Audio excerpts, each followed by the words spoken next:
Listeners everywhere, welcome to the Movie Show with Joel and Ryan, the weekly fix for your screen addiction and a trusted source for discussion of all things film and television. Please keep in mind that for the purposes of this podcast, Joel and Ryan are not acting as journalists, but rather fellow moving picture enthusiasts. All of their opinions should be taken as such. Also, please be warned that while Joel and Ryan may seem like petulant children, they are, in fact, adults who may occasionally use adult language. While they promise to bleep out all the worst words, it's a good bet you will still understand what they were saying. And now, with no further ado, here's Joel and Ryan.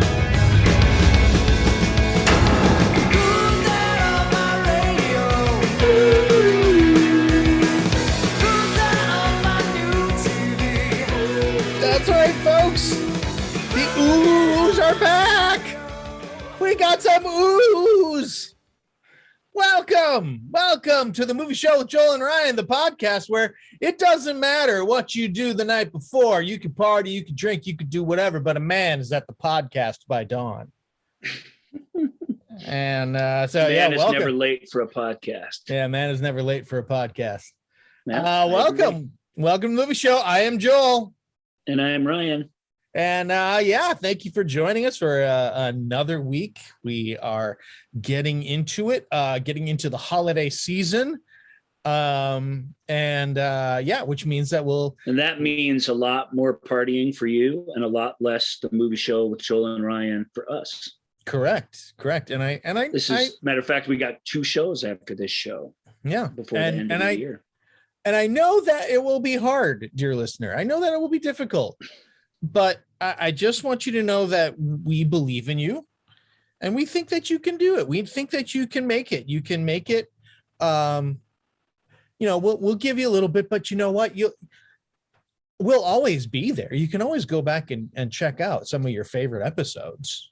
We're always I recommend the Sherlock Holmes episode. Sherlock Holmes episode was really good. I liked the big mega double feature episode that we did. With Rob and Michael. That's just from a few weeks back. Yeah, that's a few weeks back, but that's a really good one. I went all the way back to like episode 4, and you're like, that's true. Let me see. Remember a couple of weeks ago? It's because you don't even remember back to episode 4, do you? I really don't. Yeah, I mean, I really just sort of I black out through most of the podcast and don't really remember much. We were all talking about setting up our next movie club, and Joel's like suggesting all the movies we did this time last year for the movie club. And I'm like, dude, we did those already. To be fair, not remember this. Yeah, these memories are so precious to me, and yet you just trample all over them by pretending like they didn't even happen. To be fair, I tend to also, but I tend to rephrase it though, and like, we already talked about that, right? It's true. And you're like, yes, we did. Bet hedging. I do. Our conversations is true. Here, I'll tell you a good episode you can go back and watch. Go back and listen to. Go back and listen to the Movie Club episode where we talk about the movie, like Wall Street movies, where you'll get to hear me. You'll get to hear me wax poetic on the secret of my success. Yeah, and you get Wall Street and Working Girl from the point of view of someone who actually works in bank financing and stuff, and there you go. Yeah, it's interesting because neither one of us would have brought that perspective. I have to say, no, that is true. That is true. Of the many positions that we do not bring to the movie show, that's one of them. That is one of them, and it was pretty vital at that for that episode. It helped a lot. As a matter of fact, I was tied up in the storytelling, and I kind of wanted to, say something, and she's like, "No, shut up. This finance detail is important," and it actually was important, and it sort of explained the plot, particularly of Wall Street, in a way that, I got what you need. We get the gist. Yeah, we get the gist, but no, yeah, she's getting it on. The detail is particularly horrific, and I thought that was really neat. So yeah, it's a good one. Hopefully, we don't know yet, but hopefully we'll have another one of those before the end of the year, or maybe not. We'll see. Yeah, so I was gonna say, speaking of which, we're working on possibly another movie club, another holiday movie club. Not talking about Prancer this time though. Oh boy. No, this Prancer is rain dancer non grata around here. Oh yeah. But no, what we are going to talk about today is there is I can't think of someone who is a better representation of someone we should be thankful for. There you go. That's my weak ass tie-in to the holidays. Is so let us be thankful. We are going to be thankful not for the actor Robert Redford, no, but nobody's grateful for that arrogant jerk. But you know who we are thankful for? We're thankful for the director Robert Redford. It's you'll see as we go through the list, he's directed 9 films. He's retired from acting now. So the idea was, well, maybe we can do an acting list. But that having just done Gene Hackman and John Casale, it felt like sure we could do it, but it felt like too much. But you look at the film that he, because despite my little dumb joke recently, Robert Redford as a leading man in Hollywood he really is top notch. Mm-hmm. But as a director, it's interesting director who's kind of told a bunch of different types of stories, kind of told a bunch of really different types of stories in a fairly similar fashion. I've used the quote on the show before. I don't remember who said it. It was a critic, but they said, when an actor directs a movie, it shows that they had a movie in them. When they direct 2 movies, it shows they have a director in them. And Redford did 9, and a couple of them are really stone cold classics for what they are. And then it's an interesting list because it kind of everything else along the spectrum falls into it. And I find that super interesting. I also think he has ended on, he said he's willing to direct again, but Hackman, Sean Connery, Paul Newman, when these guys disappeared from acting, we never really did see them again. Yeah. I really do sort of feel some version of that, despite the Sundance tie-ins and all the stuff that he's still actively engaged in. I feel like Redford, that was a decision that he didn't take lightly, that when he said, I'm done, he sort of means it. Yep. So we'll start out with this. And I think he would like that. I can't speak for Robert Redford, but I think he would approve of us talking about his directorial efforts. I think he'd think that was cool. And well, yeah, this is things to talk about. This is a guy who, he loves film. He loves storytelling. It's absolutely in everything that he does. That's why he started started Sundance and the Sundance Festival and everything is to try to give more filmmakers an outlet to have their product seen. And it's turned into one of the biggest festivals in the world. Plus festivals. He had all those facilities there in Utah that he could buy for a song. Yeah. And he did buy them for a song. For the Osmond show back in the late 70s. Yeah, I do believe he did buy them for a song. He bought, he sang "Shall We Gather at the River?" "Shall We Gather at the River" from Jeremiah Johnson. It's an appropriate tune. And he's just Ryan's right.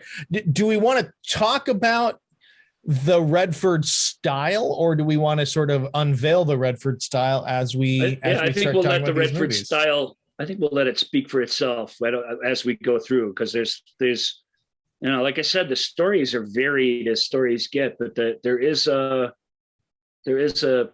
style there, and occasionally a lack of style that goes with an actor directing that, both of which are important. When I say lack of style, I don't mean, they tend to not be very stylish actors. Think of Rob Reiner and some of these other people. They tend to, or very seldom do they lose track of the human element of the story, and that's something that your really stylish directors can definitely, a trap that they can definitely fall into. Yeah. I would say Eastwood too, although I feel like, when you're watching a Clint Eastwood directed film, there's this almost anti-style to it. It really is. it really is like just focused on plot and character in this very and emotion in this very clean and deliberate way that is really, really refreshing. I think especially these days. Mm-hmm. And so, and yeah, you get that with, I think that comes out as you talk about each movie. I think you really do see that. Yeah. Redford. Yeah. And Redford's attention to performance. I mean, it's, and you can tell that he, and he's clearly beloved by his fellow, an actor getting a chance to do a Robert Redford film. You see like because these movies are, for the most part, especially as you get into like the late 90s and into 2000s, like it's a who's who. The casts are jam packed, full of great great performers, great actors that just are getting a chance to even just do one scene that that Redford directs them in. Redford's a matinee idol turned massive movie star. Mm-hmm. But that's never gotten in the way of he's got his ticks and his tricks, but it's never gotten in the way of the integrity of his performance. And we've seen him, there's a handful of them throughout this, where he takes these actors that he sort of, typically it's actors, but it's a mixture as you go through of people on the precipice of stardom, or people who are just, actors who are just sort of enough a part of the Hollywood machine that the things that are superficial about them are all the story, and he brings or helps them find the substance within them. And that's, as a director, that's that empathy that the actor himself, Redford, has for the cast mates that he's working with on these films, whether he's acting alongside them or not, is really, really interesting. And we'll talk about some of the cooler ones as we go, for sure. Yeah, well, let's. And it starts with the very first one. Actually. Yeah, the first. I mean, if this were a mixtape, this first one would be a banger, because I mean, it's a. Well, we should say if there were a mixtape, we wouldn't have the movies all in chronological order. That's true. That's true. That's one way of making a mixtape, but it's a bit of an OCD sort of cop out. No, but yeah. So we are going to talk about. Yeah, we're going to start with his first directorial debut in 1980, and we're going to go to the end and kind of like we've done for other shows where we talk about a guy's career in chronological order. We'll rank them as we go, and Joel will rattle off the list, and I'm sure what will be an entertaining Carnival Barker style list at the very end to remind you of their hierarchy. Indeed. So let's start off with in 1980 with you want to play the countdown theme? Oh yeah, I guess this is technically a countdown. I guess we were going to jump right in. I'm terribly sorry. Technically a countdown. Technically, because I mean, why not play a beloved fanfare before we That's true. That's true. Let's all right. So here we go. A countdown of the directed films of Robert Redford. 10 seconds. 9, 8, 7, 6, 5, 4, 3, 2, 1.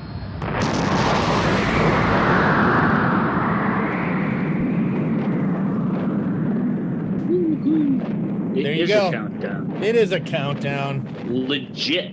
I was just locked in. I was all fired up with my plot synopses and everything. I was ready to go, and I totally forgot that weekend. We're going to need those for a couple of these. Yeah. All right. So 1980, it is a movie that he comes out of the gate with and just destroys people, rips them apart. And in a just a fantastic drama with a crazy talented cast. And of course, we're talking about Ordinary People. Yeah, this was a really neat era for movies like these. Kramer versus Kramer. I can't remember the name of the Alan Parker one with Albert Finney, but that came out right after this. Great Santini. These stories about these families, just like you and me, sort of just like you and me. There's always some thing that makes them special, but it's the life of these normal suburban middle class people and their plights and the things that they're going through. This particular family, and revisiting this movie, this was interesting because it I don't know how. There's a psychologist plays a big role in this film, played by Judd Hirsch. But I think that the pop psychology of the culture was very, very different, because this is a family of four, essentially, a nuclear family, two parents, and two sons, two brothers. This is something we're going to see repeated here in a few films.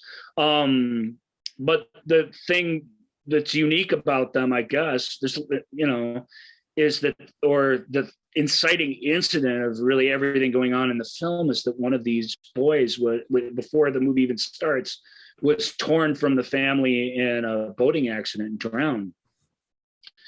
And the novel Ordinary People, which is a really, really good novel,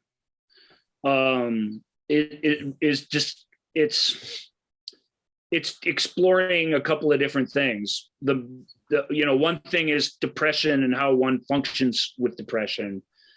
The author's fascinated by that. And the other thing is the way that relationships break down when people don't recognize grief mechanisms in other people. This is very common, actually.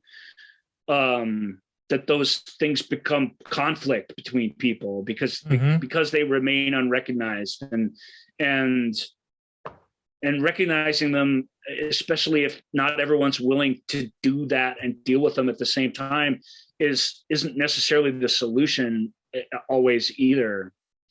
And it's heartbreaking in that way. The main couple in the film is played by Donald Sutherland, and a career best role, I think, for Sutherland. He wasn't the first choice for this part at all, but he was actually he was one of the first choices for the psychologist character, but he didn't really, at this point in his career, and if you're familiar with what he was doing around this time, he didn't want to play another sort of eccentric scene stealing part. He identified with his father and wanted to play that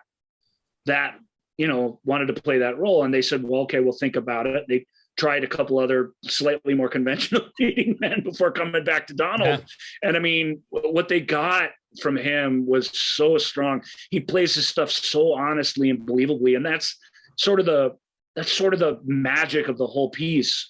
The wife is played by Mary Tyler Moore. Again, and I'll say a career best performance.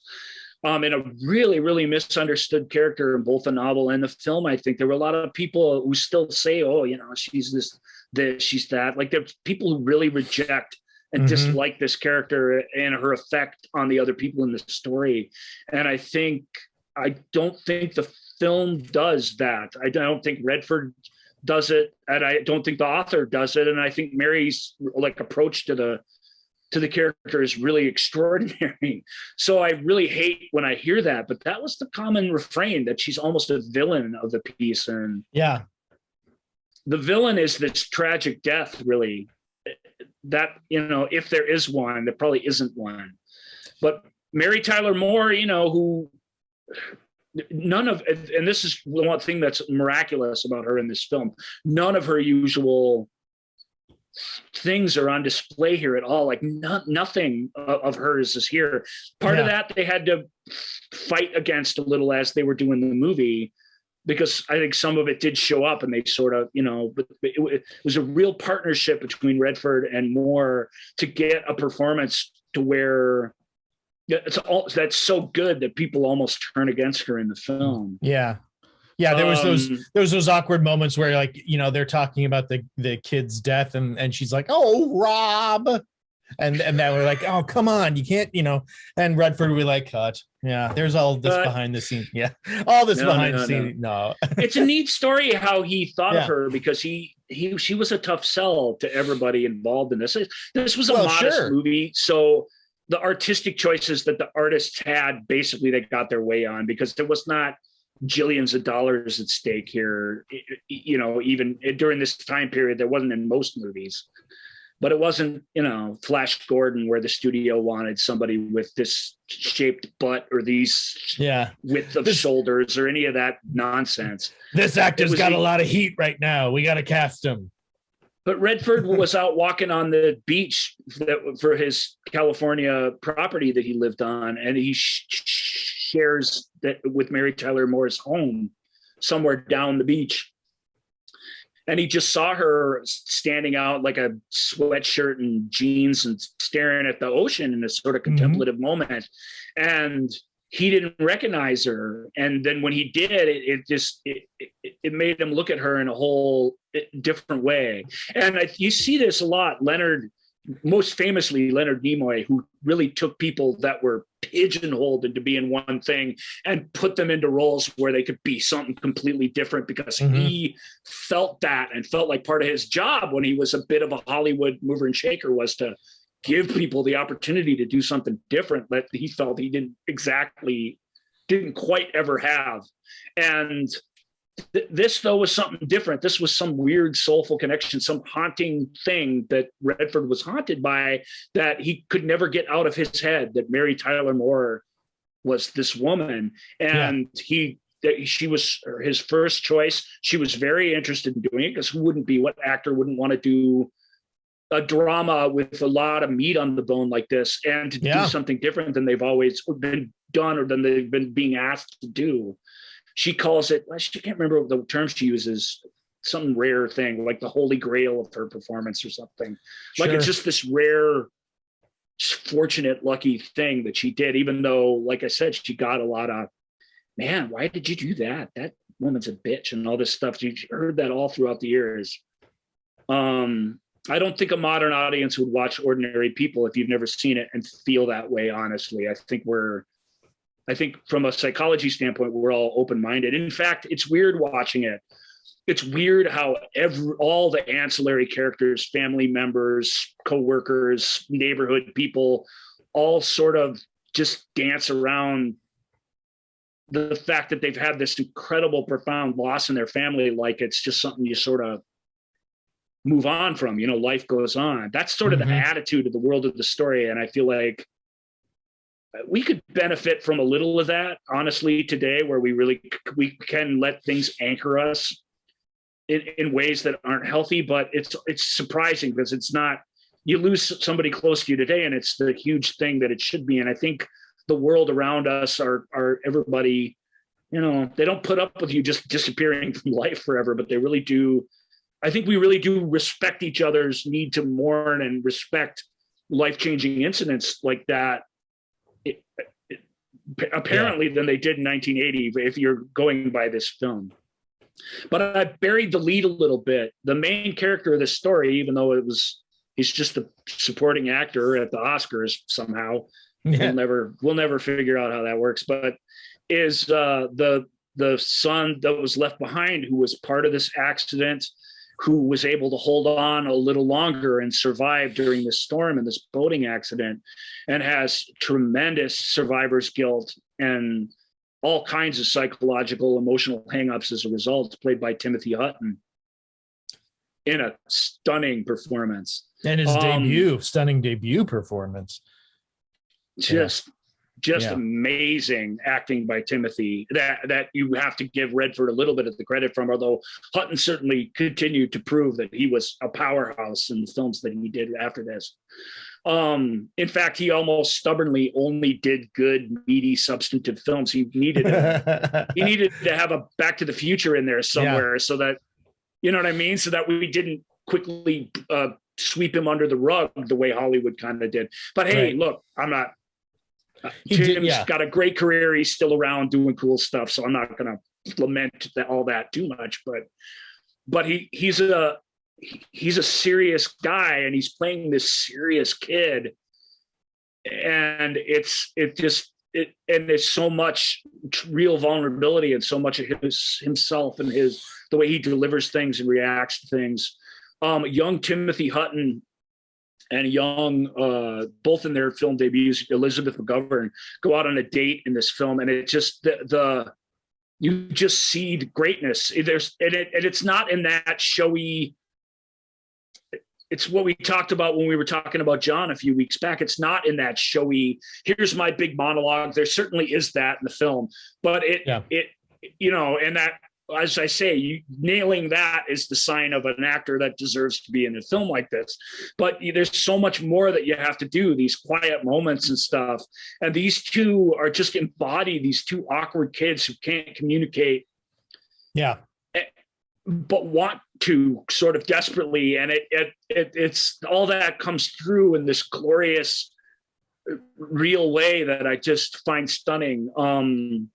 His friend on the swim team is played by Frederick Lane, I want to say, was really, really good in it.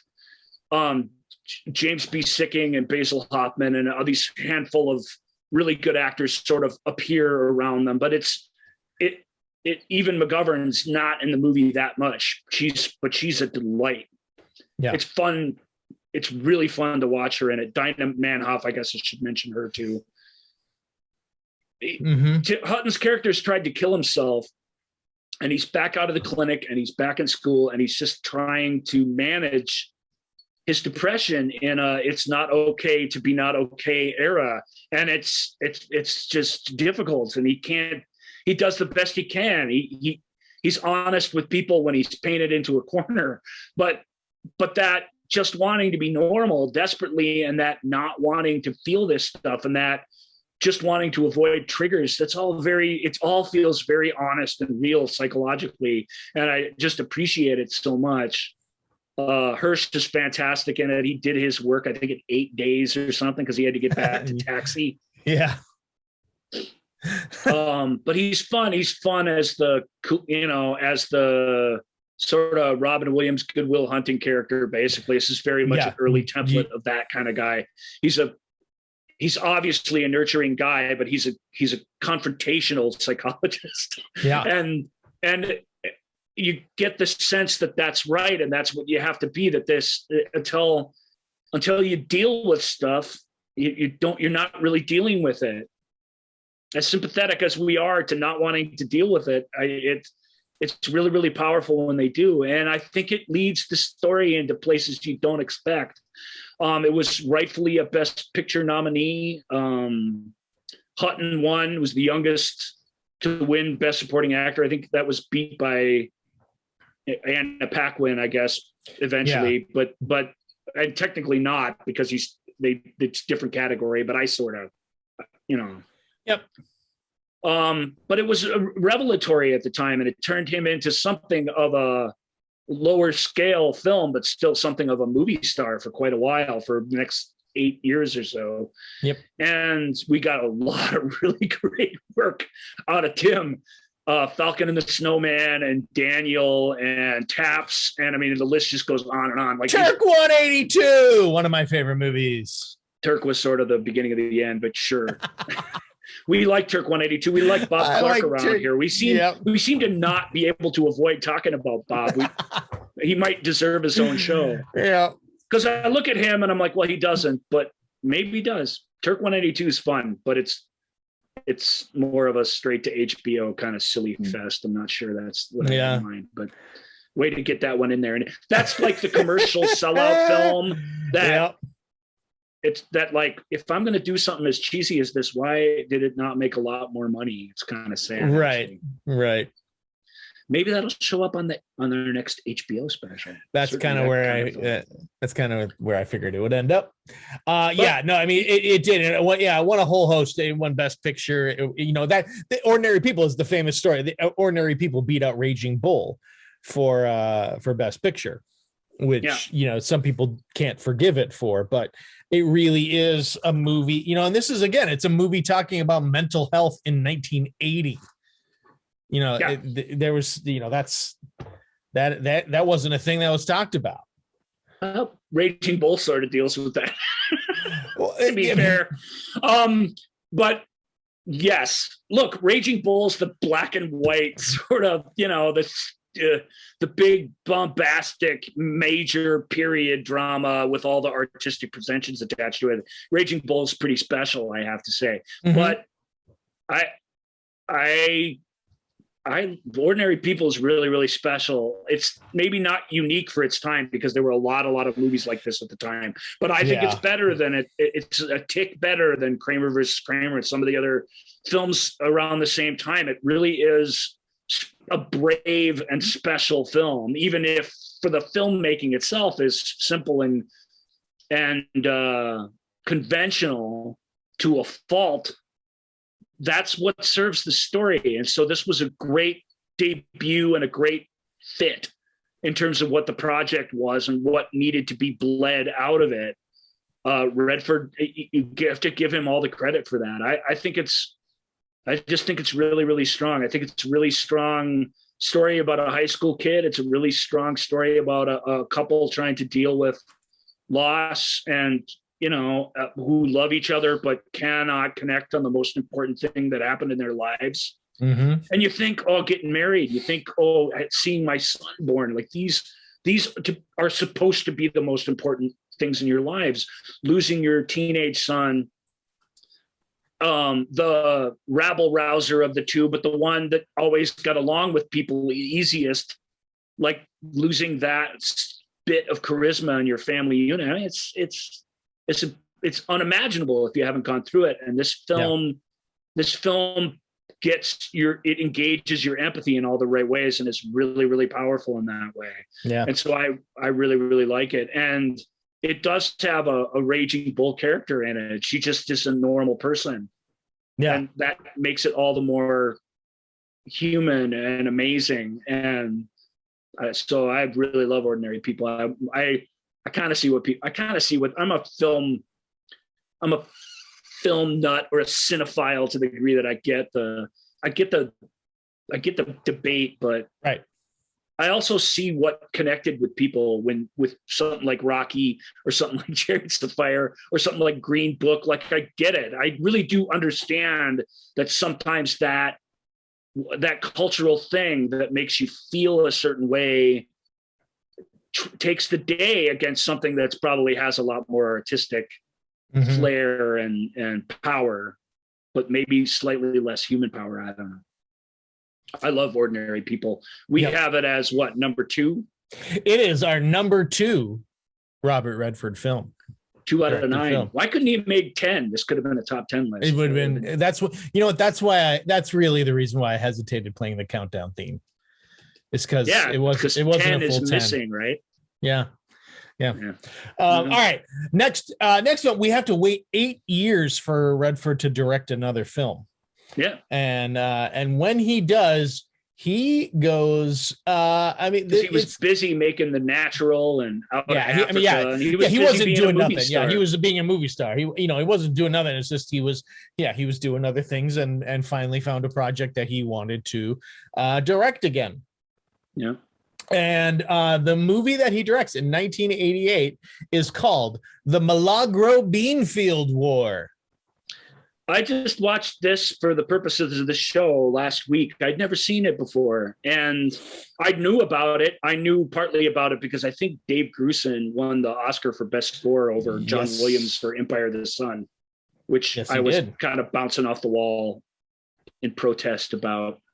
Although it was one of those weird years, if memory serves, where Williams was nominated for like 2 movies that usually got him. He usually canceled himself out when that happened. But man, the music for Empire of the Sun, am I right? Holy smokes. Yep. And weirdly enough, no soundtrack available for the Milagro Beanfield War. Isn't that weird? Oscar-winning soundtrack with no soundtrack available? Yeah. Where the guy who did the soundtrack actually owns his own record label. I mean, and there's still no soundtrack. That's a couple. There's a couple tracks apparently on. They were included as a bonus suite on his 1989 album Migration. That's the only way you're going to hear some Milagro Beanfield War music on its own. It's weird. I can see the appeal at the time. It's very melodic and very musical, which is very fun. Has this ethnic sort of Mexican border state flavor to it that's really, really cool. And it's light jazz enough that it feels fairly contemporary, all of which represents the movie very well. Mm-hmm. But it's still an old white guy, light jazz musician playing ethnic music in a movie. It's very antiquated by today's standards. Just the light jazz alone, frankly, is like a thing that doesn't really exist anymore. Does Kenny G even make albums anymore? If he does, people are buying them, right? Yeah. I mean, I don't see him on the holiday ads and such like I used to. So we're starting with that because that was to me, that Oscar solidified this film's reputation as a legit movie for whatever reason in my mind throughout the years, even though I'd never seen it. Milagro Beanfield War is a cute and clever movie, and it has something to say, which I really appreciate. But I have to say, watching it, I was dumbfounded by how wrongheaded it is in terms of how its ideas and how the actions of the film sort of fit within our modern culture. Like we've come a long way, you know, when I talk about something like broadcast news, which I really, really love. And I'm like, the journalistic scandal at the heart of broadcast news, just, it makes you blush because you're like, that's something somebody was like, it's deteriorated into such a disastrous mess, modern journalism, if you can even call it that when you go back and watch something from 1988 and you see the doom they're predicting the reality comes nowhere near, or, you know, the doom they're predicting comes nowhere near the actual reality that happened. It like comes nowhere near it. Like it's not in the same ballpark with it. It's not in the parking lot. It's across state lines from the idea. And yeah. Milagro Beanfield War is this cool ensemble thing. It's got tons of great actors in it, which we could read off their names. Here's the little story synopsis, the one sentence IMDb. It'll help. An accidental breakdown of a valve on the irrigation ditch launches a hot confrontation between local farmers and corrupt authorities. There's a local farmer, a former Mexican immigrant. All the people in this are Americans, I believe. So I'm sorry for calling them, you know, Latino guy who is a Latino landowner and farmer in New Mexico. And he's pissed about something. So he kicks this valve and the valve breaks and the water just gently rolls downhill and starts irrigating his land. Water that he's not supposed to have access to. Exactly. Water that they're pipelining on the border of his property off to some place where they want to build this big development. Right. So it really is the little farmers against the brown farmers against the white government people and developers with this really cool, who I wish they did a series. I wish this guy had his own TV show, this sheriff played by Ruben Blades, just wonderfully, who's top billed in the movie, but it's hard to call him the main character of the movie. It really is like a hodgepodge of misadventures. Right. But, you know, the press gets involved. This activist lawyer played wonderfully by John Hurd gets involved. The families, the governor of New Mexico, all the developers and stuff. The white cops and the Latino cops are all sort of divided, and it ranches up racial tensions over this nothing thing. And that leads to people arming themselves. It leads to a really unfortunate shooting where one older Latino character is shooting at others and gets shot in return and almost dies. And it's at this point in the story where it's not a satire anymore, and people arming themselves and shooting at each other isn't it like the movie ends with that happened. Yep. And to me it's like gun culture and the people arming themselves against each other racially, like watching that I don't want to call it a lightweight movie because the movie's got some heavy moments. It doesn't blow off the heavy moments. Right. Redford has a real knack for finding where the thing is serious, where it's goofy, where it's funny, and telling a pretty engaging story that passes 2 hours really easily because it's all so well done. But that idea of racial tensions heightening to the point of gunplay and yet it all kind of working out in the end is I find that unacceptable at this point. Like that, I can't get to the end of Milagro Beanfield War as it is. I get it's 87 or whatever. It's a completely different time, 88, but it just, yeah. Right. I mean, I agree. No, I agree. Yeah, I agree wholeheartedly. I mean, I there's these sort of lighthearted, sort of fanciful, goes, like you said, the places where it's supposed to try to be, like, have a little bit more of a Mexican flair to it and a little bit more of a Latino flair to it. Well, it's full of really, really good Latino actors and stuff in these great roles. So it's an opportunity for that at a time where you didn't even have that. So that part of it is kind of neat. Yeah. But I mean, like, stylistically, it'll just go from like being a sort of straightforward story to then this sort of fanciful, weird thing that, and you're right. It feels out of left field. It feels, again, not to just say the critics were right, but I want to find this quote that, I think it was Roger Ebert. Roger Ebert said he gave it a mixed review, saying the result is a wonderful fable, but the problem is some of the people in this story know it's a fable and others do not. and to me, I'm like, oh yeah, that makes perfect sense. Some people are doing a completely different movie than other people, right. In this, and so that and that is why. The Milagro I felt the weight of the real world pressing down on me the whole time I was watching this fable, which is a really good term for it. And it just doesn't find that whatever. Yeah. It doesn't, it has it in there, but it really ends up feeling like it's something that's a near human disaster that, I don't want to just complete. It's a movie worth your time because it is really well done, but I don't want to ruin the thing that really just pushed me over the edge into, no, you can't be like that. Yeah. There has to be some consequences for these people's decisions that are so poor and so dangerous because of their own spiteful differences and stuff. There has to be some consequences for it. And I believe that in the end, the movie just doesn't make that case. It jumps over itself to avoid making it. In fact, which I couldn't go there. So and that is what why number is this for us? The Milagro Beanfield War is number 8 on our list of Robert Redford, the directed 8 out of 9. Yeah. What could be worse than that? What is worse than the Milagro Beanfield War? Well, we'll get to it. It's like this cute little movie. Like you really want to like it, look, these, we're not talking about like these movies are bad, like Velocipaster bad. We're not, it's just of these films, none of them are flat out dismissibly bad, but correct. This one really doesn't hold up at all in any way that you would want it to. And I wish I'd have seen it back in 88 so that I could have seen it in that context. Maybe I'd have felt differently, although Ebert nails it, man. Yeah. That's exactly correct.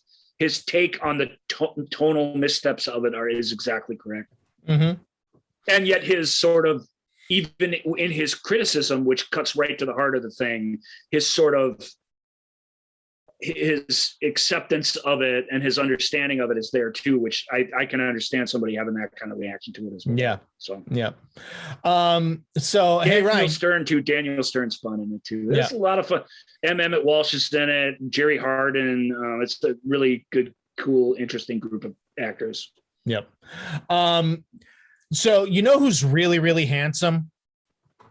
That Robert Redford. He's a very handsome man. You know who's also really, really handsome? Devilishly handsome, you might say. Yeah. And who's like also really, really handsome?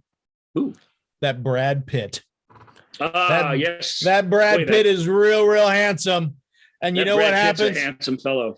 And you combine these two in one film, there's too much handsomeness. Too much handsomeness. And so especially for 1992, I was graduating from high school in 92. How was I supposed to compete with the handsomeness of A River Runs Through It? Well, you could always just keep comparing yourself to Craig Schiffer, I guess. That's true. He's pretty ugly for a main character in a story like this. I was like, what if I just grow a stash like Tom Skerritt? Maybe I could be more Tom Skerritt. And then I can't grow a stash. I don't see how. Look, Joel in 1992 was a pretty handsome fella, not to get too totally out of line. Even conventionally handsome leading man. So that is, you got to play a lot more of those roles than I did. I did get to, did get my fair share. Yeah, so it's not too bad. Don't sell yourself short. But yeah, Brad Pitt, Captain Beautiful. We used to joke about it. You know, he hadn't done a whole ton up to the Cool World and a handful of things. But it's just like, how can you not put him in a thing? He's beautiful. Mm-hmm. He really was like the boy wonder of Hollywood at the time. But he even credits this film more than any other at that time of taking what that was and utilizing it in a way that was substantive. And that, of course, you can tell it's a character and a performance that is very Redford-like in its sort of charm, and yet in the way that the way the character hides this sort of inner, I don't want to call it turmoil, but it's the opposite of Timothy Hutton's character, is just going through this stuff and it's out there on his sleeve. And even when he's not talking about it, you can feel it. What's the brother's name? Brad Pitt's character in A River Runs Through It. Brad Pitt is, sorry, I was looking at another plot point here. Paul McLean is all about keeping, he's a poker player and he's all about keeping it under the chest and never really revealing anything. And we see him in the light of his younger or older brother? Older brother. It really feels like Brad Pitt's the big brother to Craig Schiffer, but I believe technically it's slightly the other way around. I think you're right. Yes. But we'll just say the dominant brother. Because he really is. He's the one that gets them into trouble. He's the one that he's this fun, rambunctious, charismatic guy that everybody loves, despite the fact that he's got trouble in his eyes. That's part of what makes him sexy. And Pitt is so fantastic in this part. But what really is there that is important and that he needs to sell is this guy he's not fixable, really. He's this thing. It's on this narrow line. He's traveling in one direction, can't be stopped no matter what you do. And you can certainly romanticize that. Everybody in his life does, much to his doom, frankly. And Schiffer plays a guy who's much, much less like Redford on screen, and yet is voiced over by Redford, presumably being him in his later years. Mm-hmm. It's a story. Well, read the synopsis and we'll go from there. Yeah, sure. There's hard to find one that's nice, really short, but we'll go with the Mclean brothers, Paul and Norman, live a relatively idyllic life in rural Montana, spending much of their time fly fishing. The sons of a minister, Tom Skerritt plays the minister. The boys eventually part company when Norman moves east to attend college, leaving his rebellious brother to find trouble back home. When Norman finally returns, the siblings resume their fly fishing outings and assess both where they've been and where they're going. Well, that's a pretty good synopsis. This one's tough because it's super episodic and weird, and it's hard to really know what it's about. It's not a nice linear plotted story. It's based on a novel that is clearly based on very specific reminiscences. And so it has that feel to it. It's every bit as scattered as Milagro Beanfield War is, and yet the ensemble is much smaller. The focus emotionally is much more specific.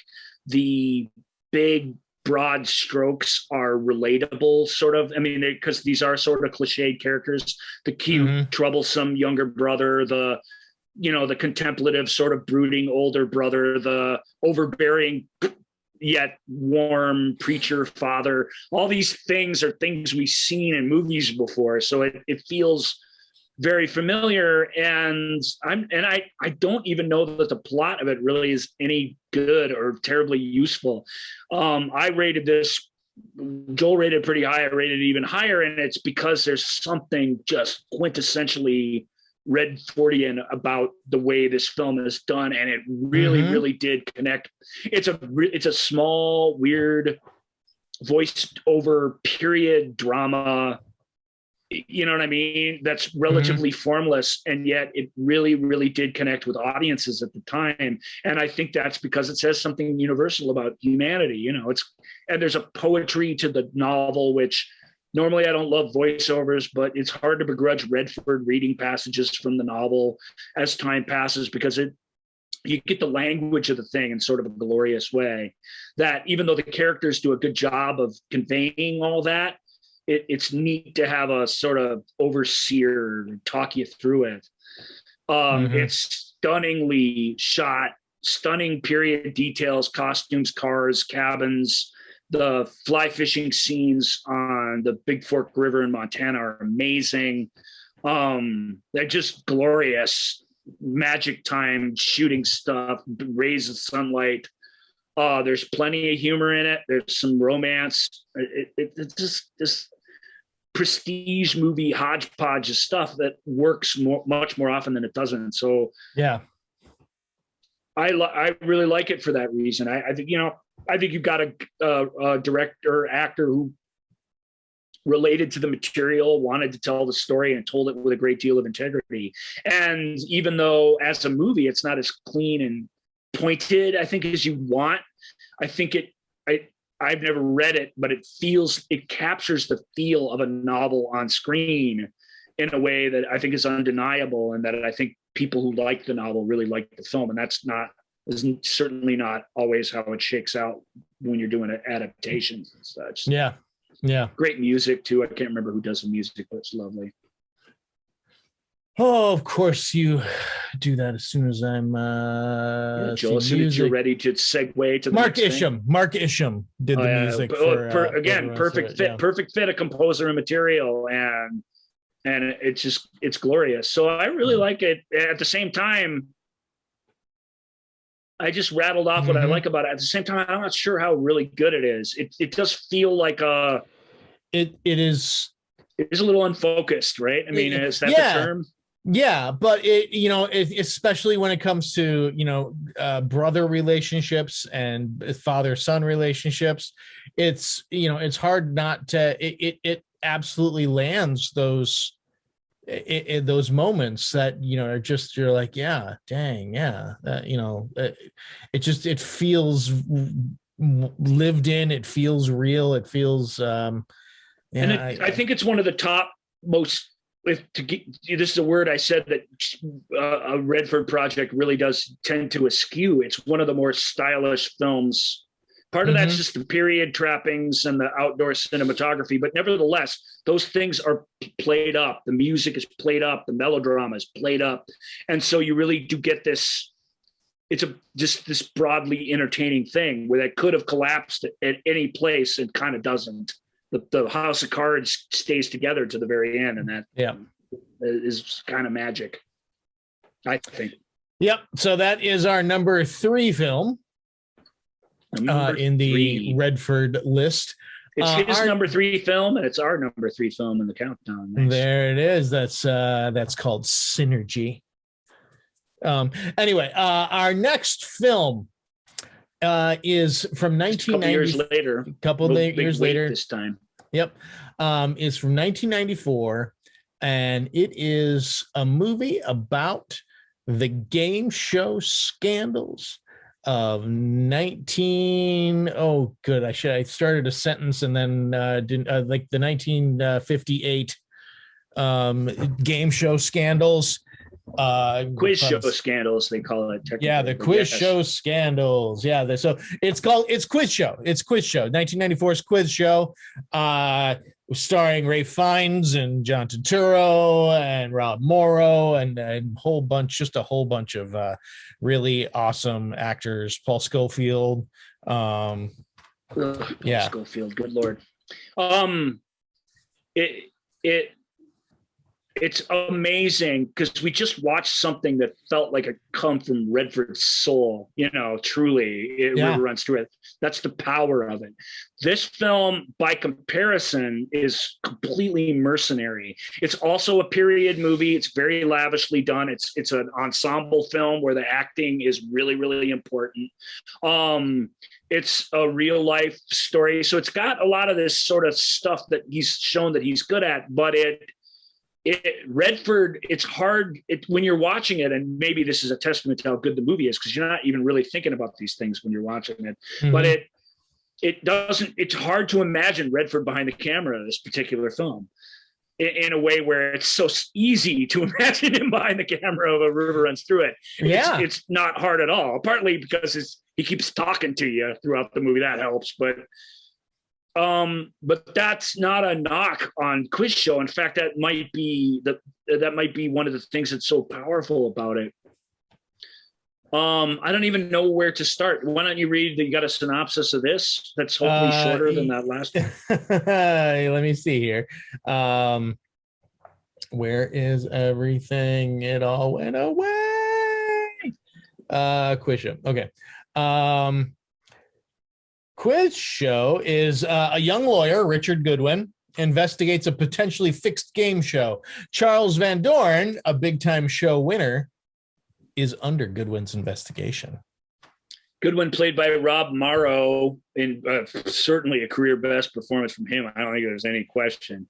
He's outstanding in this film, and he's not exactly the main character, but it's like a lot of Redford. He gets away with a lot of shifting the main focus of the thing in his films in a way that other people don't. And I think it's that attention to detail in the acting and that bringing multiple human perspectives to a thing and the power of that. Like, he really handles that well. Obviously, that's the script must be like that to begin with, but it's a really good, even though it doesn't, stylistically feels like something different, it's a super good fit in that way.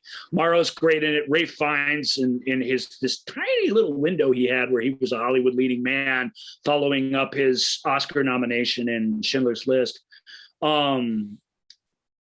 This is by far the best performance that he had, at least doing that type of stuff. And it might be the best performance that he's ever had, in that it really requires a good deal of character. Rafe, we know him now, and so we know that this guy, when we're watching the movie, he really is putting on a character for us.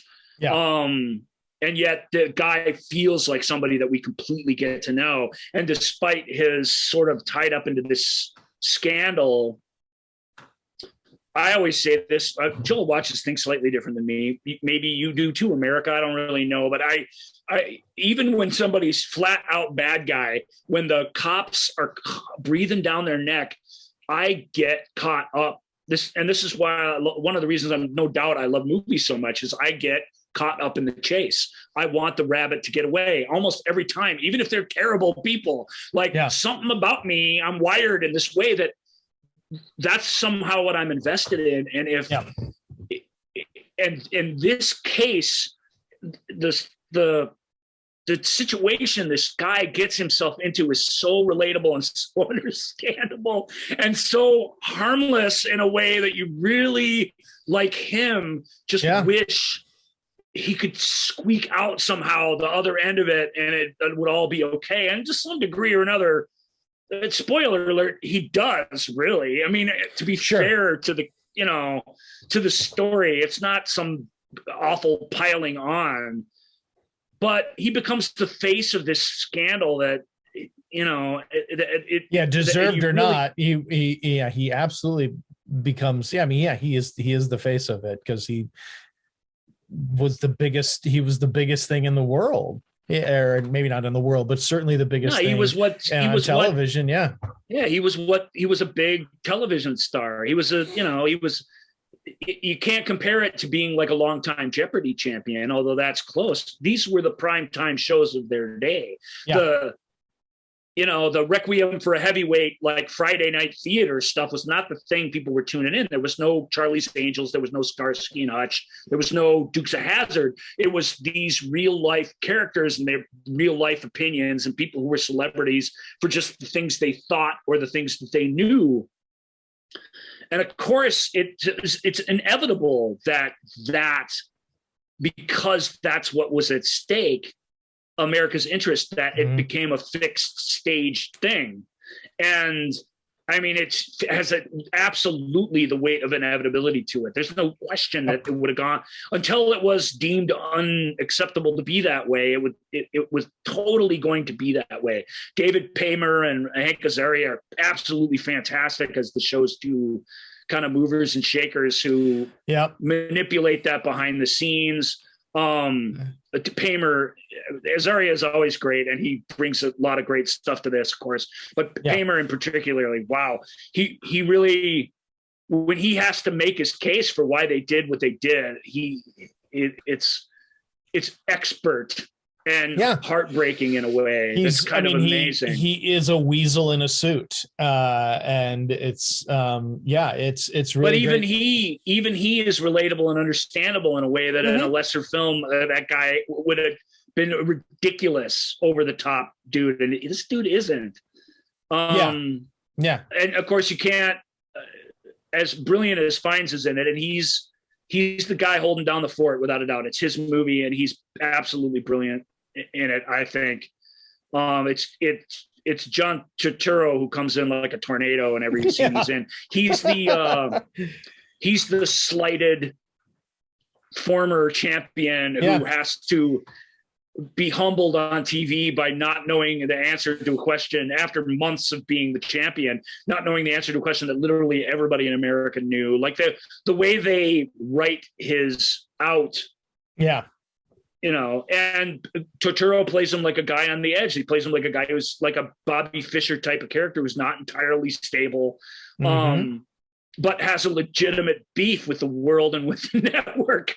And so you're even though you want him to go away at a certain point in the movie, you get it. You're on his side too.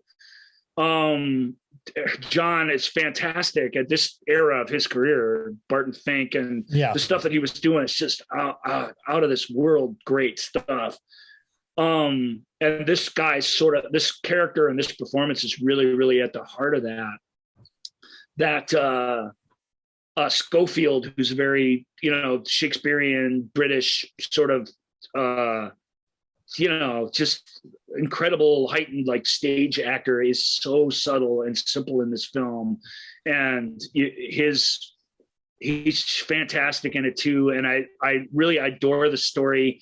I love the look of it. If you're one of those people who really just loves a beautifully shot and designed film, the movie starts very deliberately with Rob Morrow's character in a show, like I think it's a Cadillac showroom. I'm not sure.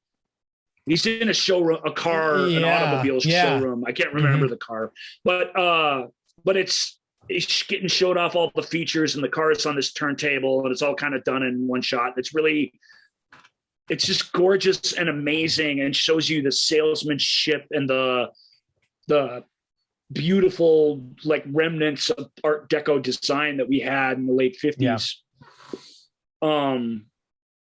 And that showmanship is everything. And it ends up toppling this little mini empire that they had. The head of the network's like, oh, what you want? And he says this to Morrow's character when he's confronting him. He's like, what do you think's going to happen? NBC's going to go on. Geritol is going to go on.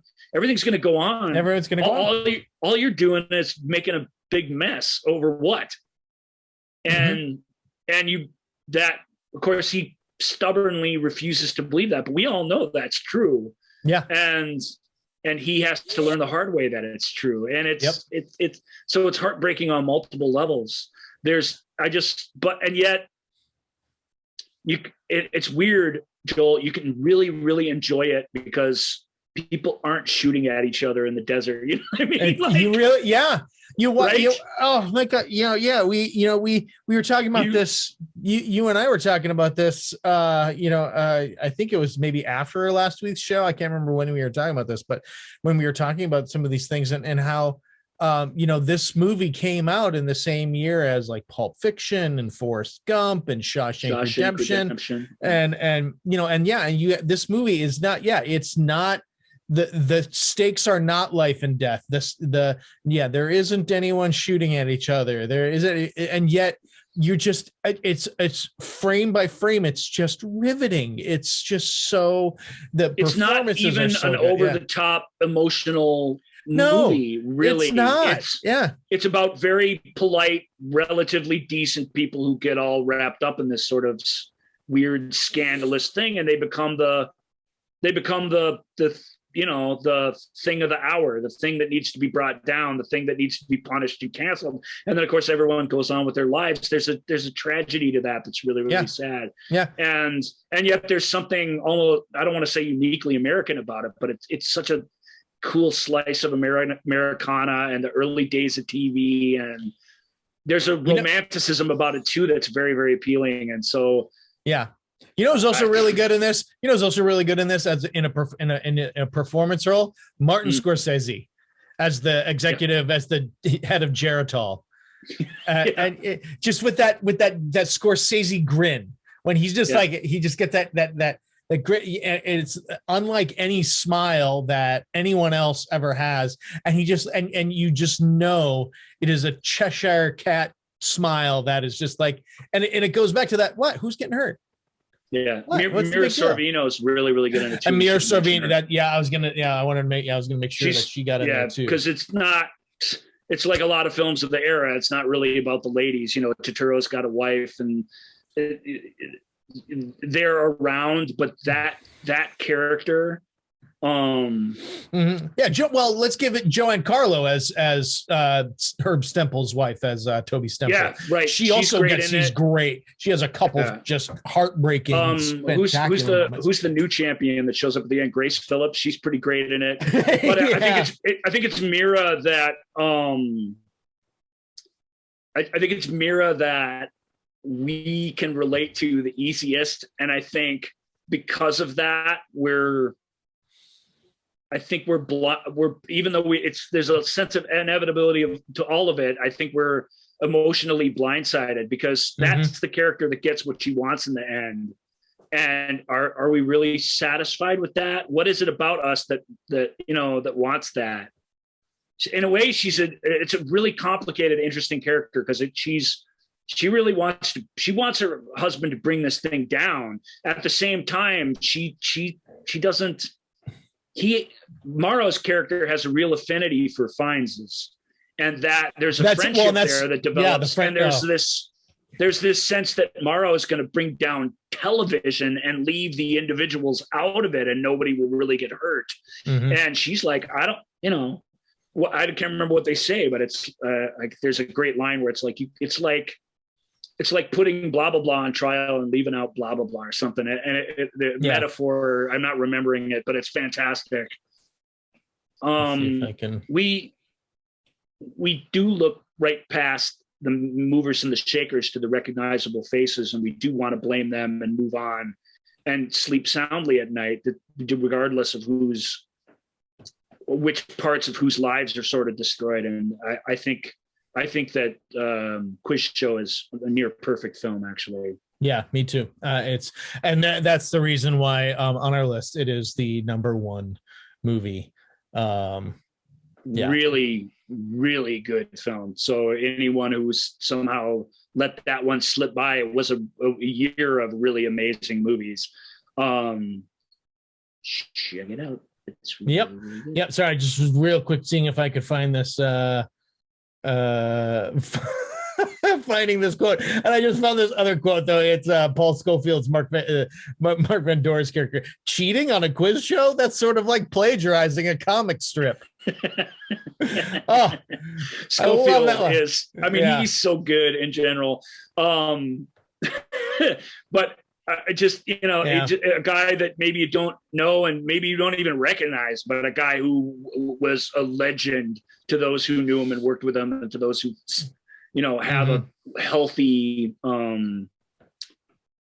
amount of sample size of stuff that they've seen him in. And you cannot deny how incredible he is. And this, from a film role standpoint, he's really great as the King of France and Henry V, but this is better. This is much more real, much more, even though he's a lofty guy who's tough to attain, even what he is, there's something very, very human that he lets out.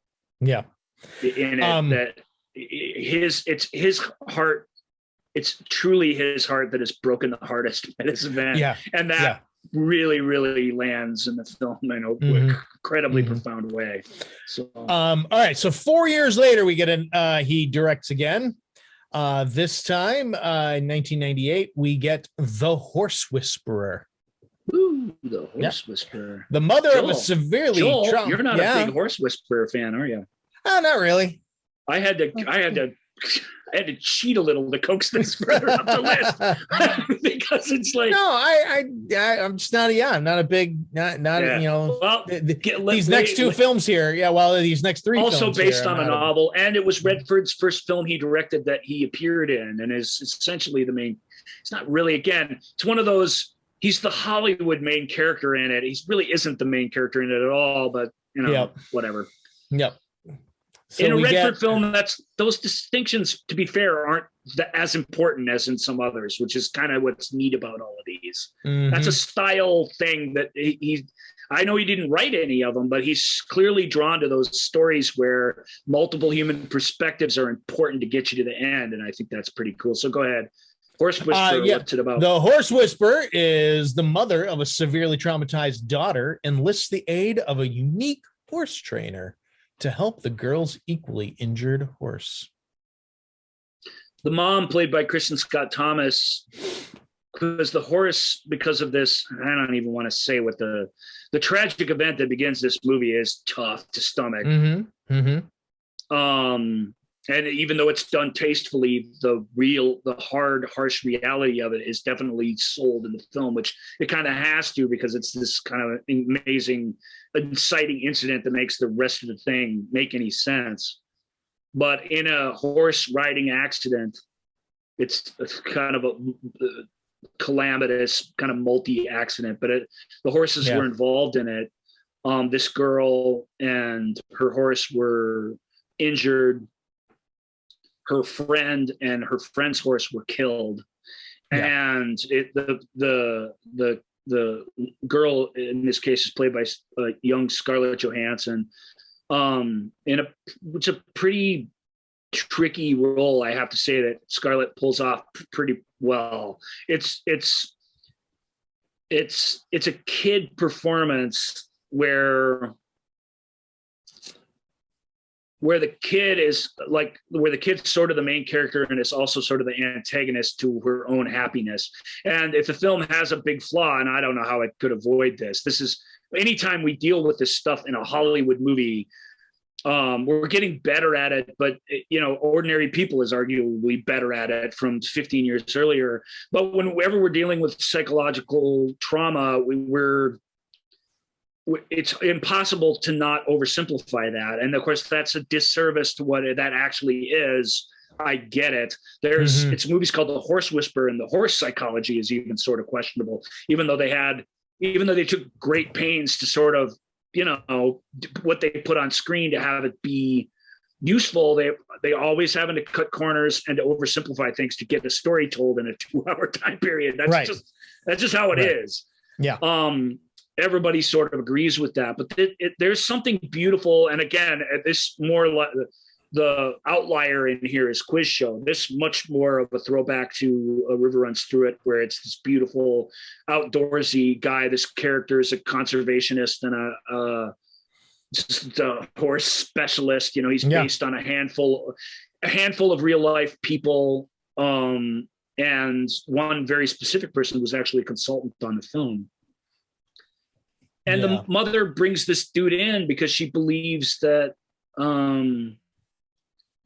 they want to put this horse down because it's sort of gone psycho over this trauma. But she believes in her heart that her daughter's recovery is somehow linked to the horse's recovery. And of course, the movie ends up proving that true. But it shakes up their whole lives. Love, mentorship, father figure to an absent father, played really, really well by Sam Neill, by the way. Mm-hmm. You know, it's corny. It's not ordinary people, but it has a lot of those. It has a lot of those same strengths where the people really do feel like they're people in the story, and I think that's the strength of it. There never becomes a fable aspect to it, which is definitely something that some even Redford's best stuff can sort of fall into that trap. The people do feel very specific, even if the story is a little bit whimsical and magical, taken on its own merits. But I like Horse Whisperer. It's shot in 2 different aspect ratios. That's weird. Spherical 1.85. It's shot at super 35 millimeters, so you can do both if you want. That's the shape of a modern television. And then as it gets out when they leave their suburban trappings and get out into the country, it becomes this widescreen film, which is an interesting thing that works better in the theater than it does on your TV at home. Mm-hmm. It's kind of hard it's easy to pull that transition from widescreen to IMAX and back off. The films that do that on home video, I think, work great. This one tries to do the opposite. It tries to go from a thing with no black bars to a thing that has them, and that's supposed to feel expansive. And of course, unless you crop it on all sides and then expand it, it doesn't feel that. That's what happens in the theater. On your TV, it goes from being this to this, and that's doesn't have the desired effect. So that maybe that hurts it. I don't know. I don't think so. No, I mean, but it's a style. It's a really unique at the time. A lot of movies are doing this today, but it's a really especially because it's streaming. They're made for TV, so they can play around with this stuff in a way that in theater films we really didn't. But nevertheless, it's an interesting stylistic choice that Redford makes, that the director Redford makes, that we don't, we talk about how there's not a lot of that stuff. This film's very stylish. It's very slow motion-y. It's very backlit by the lighting. The music's very beautiful. The story's very, all these horse stories, they all seem to have that romantic connection between people and animals. It's got all that in it. And I like it for that reason. I think it's not one of his better films, but it's not one of his worst films either. I put it squarely in the middle, didn't we?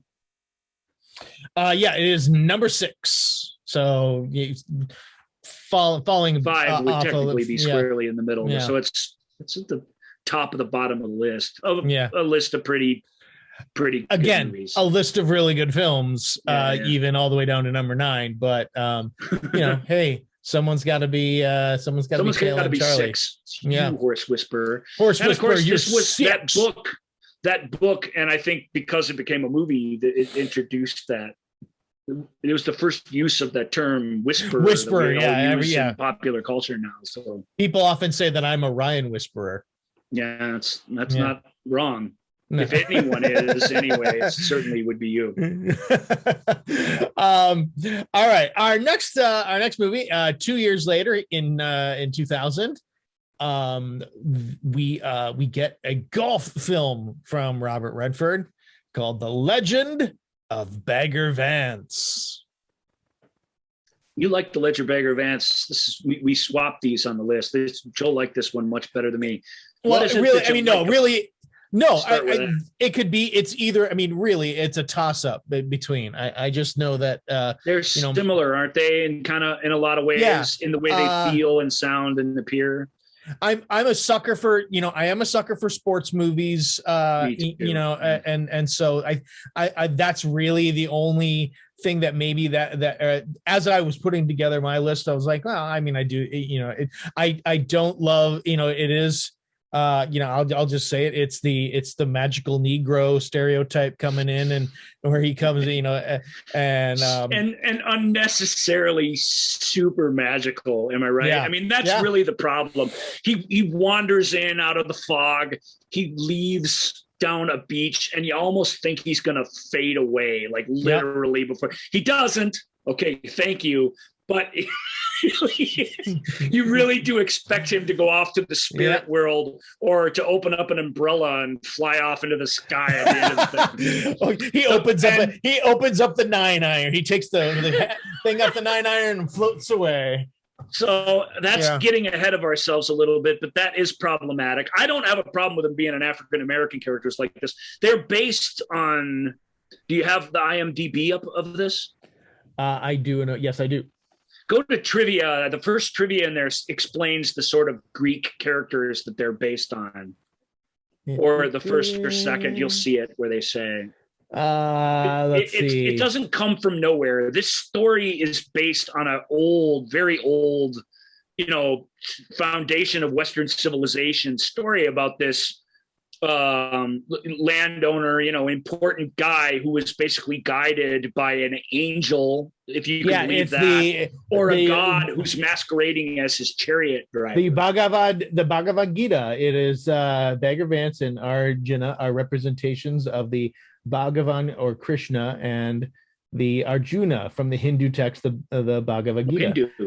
Hindu, yeah. The lessons learned by Ranulph are loosely based on those Krishna teaches to Arjuna while masquerading as his lowly chariot driver. Wow. So I guess the chariot part was what made me think it was Greek. Hindu. Mm-hmm. I mean, that's even cooler because now we can super get behind it because it's really cultural. It's not Western civilization. It's something entirely different. So it is based on that. That's the thing that's happening in it.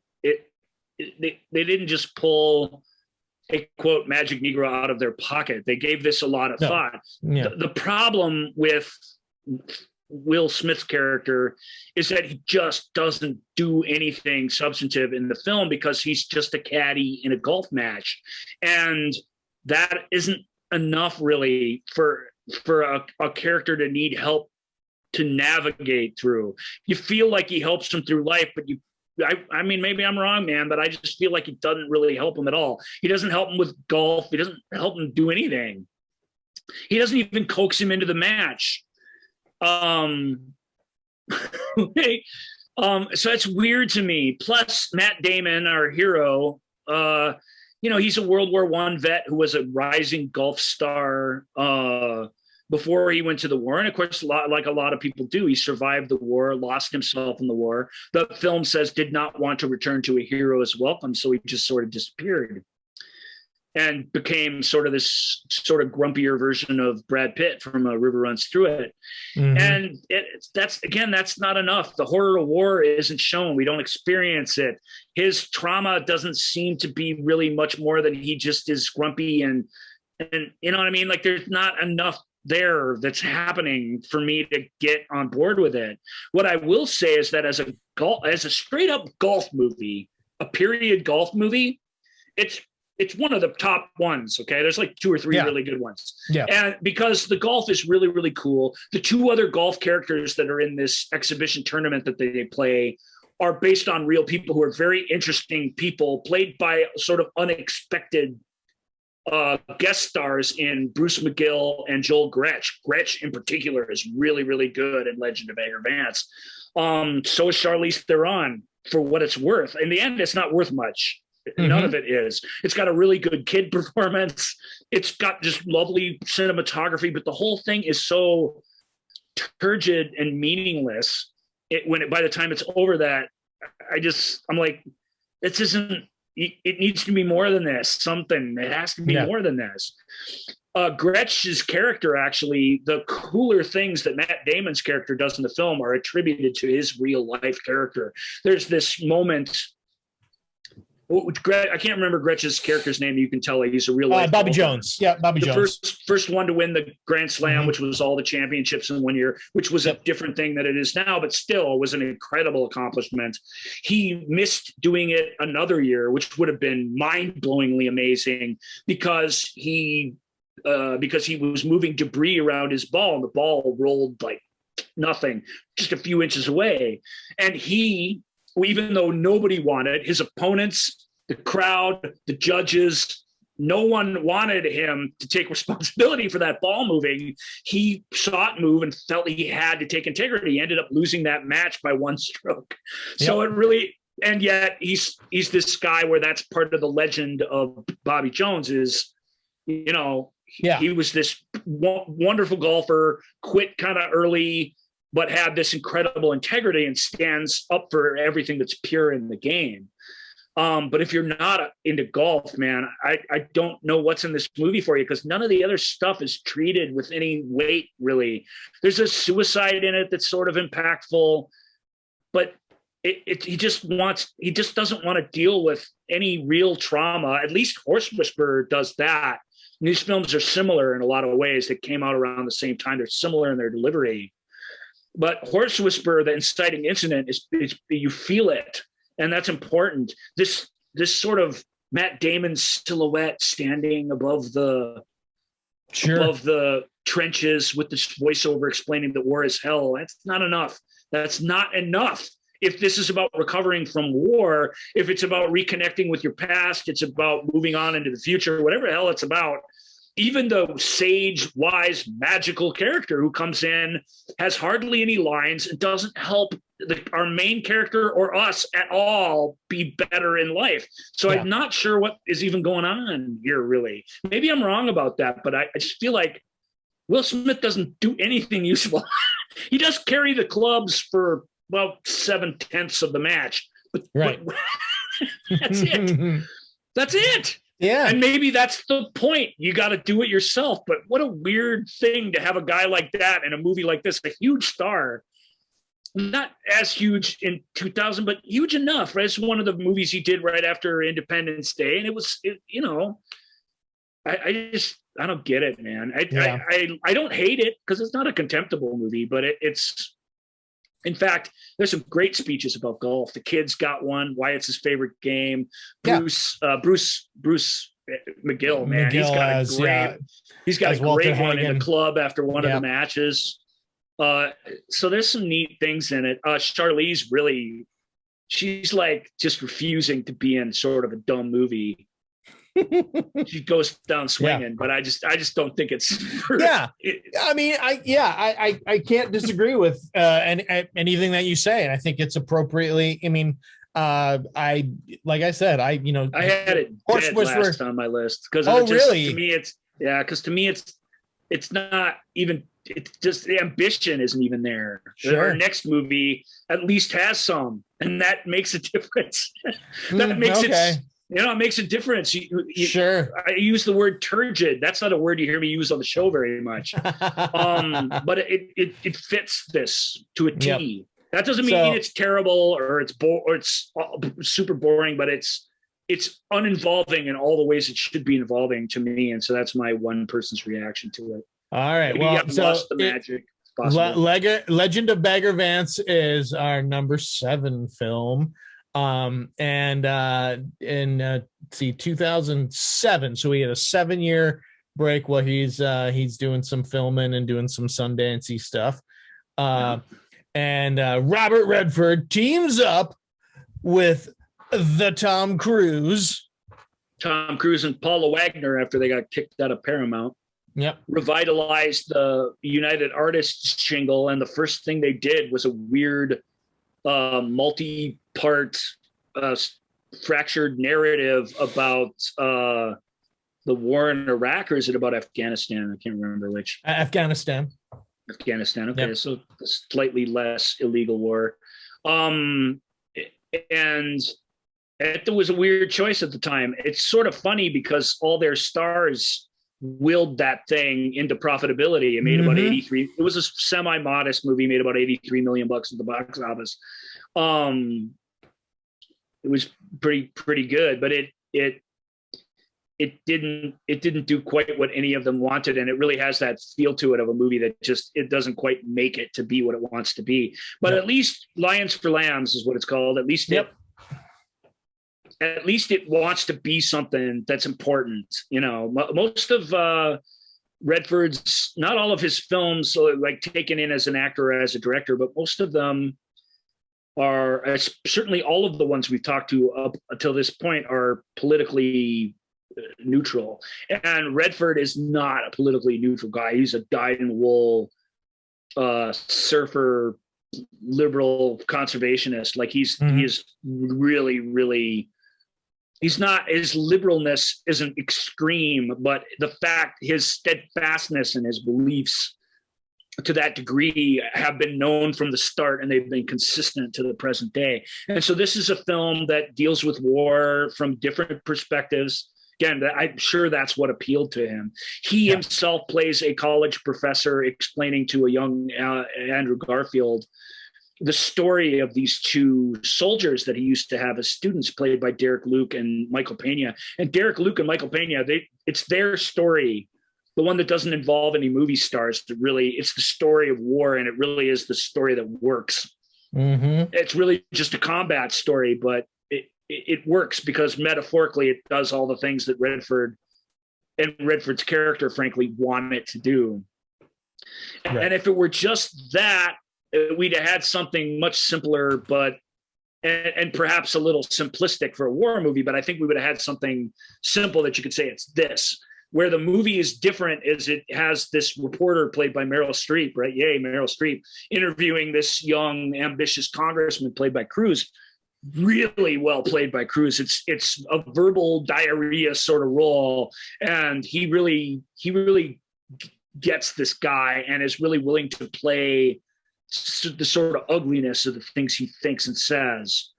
And I dig that because that's not something he does it every once in a while for us, Tom, but it's not something he does a whole lot of.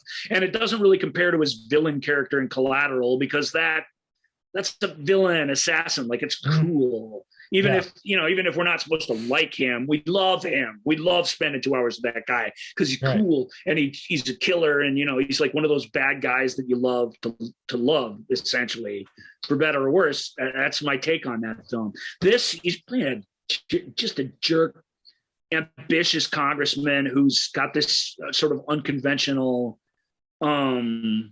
strategy for winning the war that he wants to see implemented, and part of it is selling it to Meryl Streep, who in this case, she's completely wasted in this part. She does great.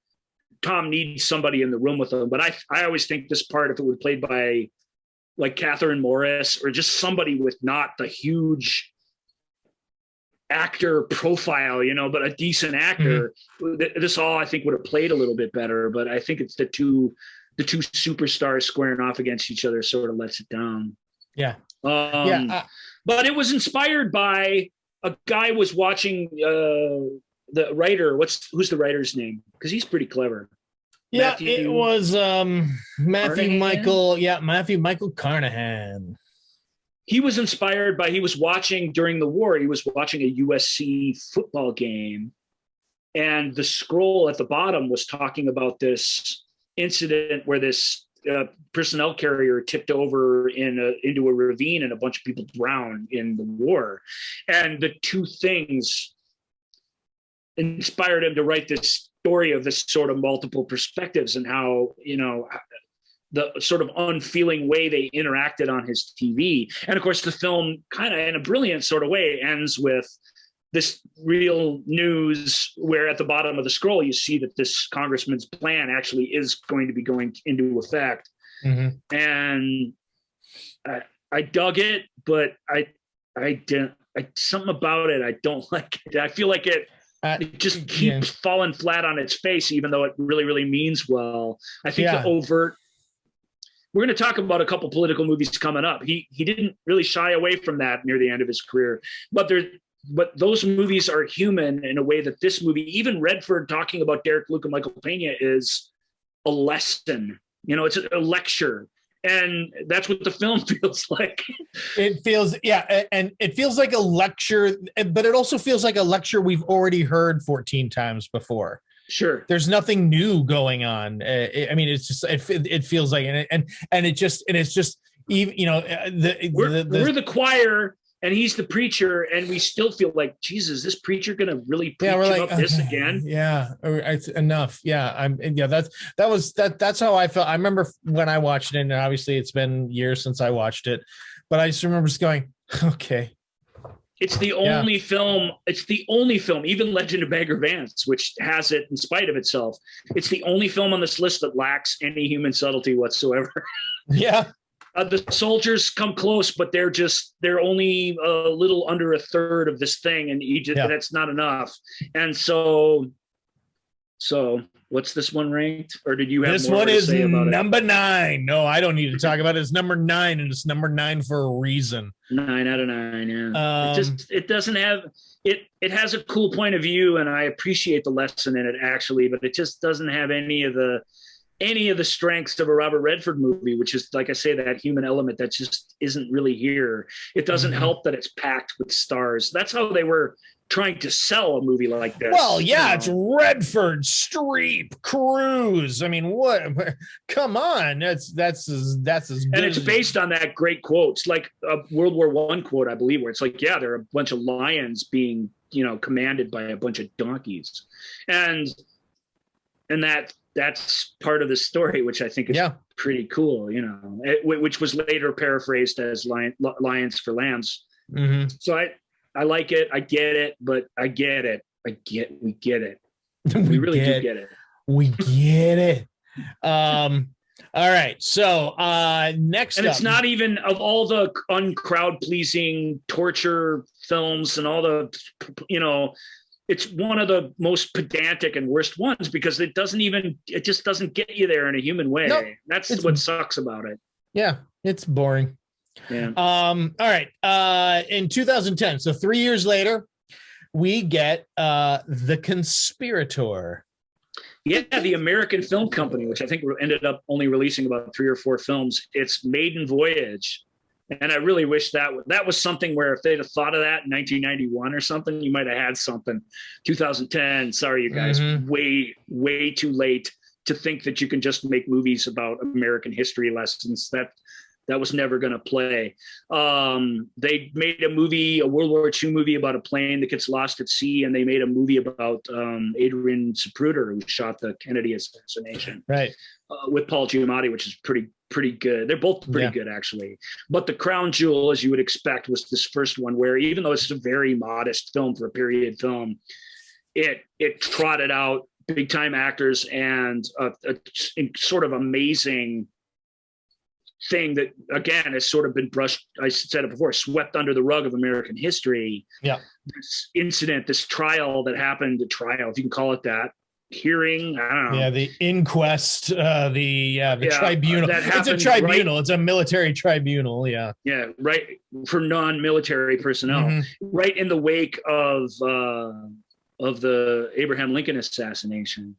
And it's a glorious film. It's really so good. Instead of leading you to that conclusion, I'll just tell you flat out, if you have not seen The Conspirator, because this is full of actors that we all know and love today, it's this really, really amazing story. It's a really great script. It is a history lesson.